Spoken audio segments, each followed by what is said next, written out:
जब अधर्म बढ़ता है तब शक्ति जागती है और वही शक्ति माँ दुर्गा बनकर 9 रूपों में प्रकट होती है। आइए जानते हैं नवरात्रि में पूजे जाने वाले माँ दुर्गा के 9 रूप और उनका गहरा अर्थ। पर्वतराज हिमालय की पुत्री, ये रूप हमें सिखाता है धैर्य, स्थिरता और आत्मबल। मजबूत बनो, क्योंकि हर यात्रा की शुरुआत भीतर से होती है। ये रूप तप और संयम का प्रतीक है। माँ ब्रह्मचारिणी हमें सिखाती हैं लक्ष्य के लिए त्याग जरूरी है।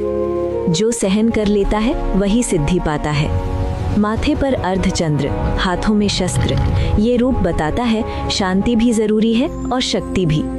जब जरूरत हो तो डर को तोड़कर आगे बढ़ो। माँ ने अपनी हल्की मुस्कान से सृष्टि रची। ये रूप जीवन, ऊर्जा और रचनात्मकता का प्रतीक है। तुम्हारे भीतर भी सृजन की अपार शक्ति है। कार्तिकेय की माता, ये रूप मातृत्व, करुणा और रक्षा का भाव दर्शाता है। ममता सबसे बड़ी शक्ति है।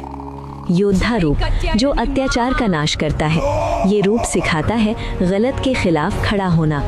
सच्चाई के लिए संघर्ष जरूरी है। भयानक दिखने वाला लेकिन शुभ रूप, ये अंधकार, भय और नकारात्मकता को नष्ट करता है। डर के बाद ही उजाला आता है। श्वेत वर्ण, शांत स्वरूप, ये रूप आत्मा की पवित्रता और क्षमा का प्रतीक है। मन शुद्ध हो तो जीवन सुंदर हो जाता है।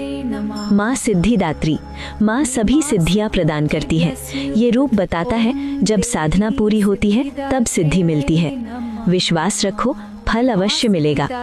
9 रूप, लेकिन संदेश एक ही, शक्ति बाहर नहीं, हमारे भीतर है। नवरात्रि हमें यही याद दिलाती है, उठो, जागो और अपनी शक्ति को पहचानो। जय माता दी।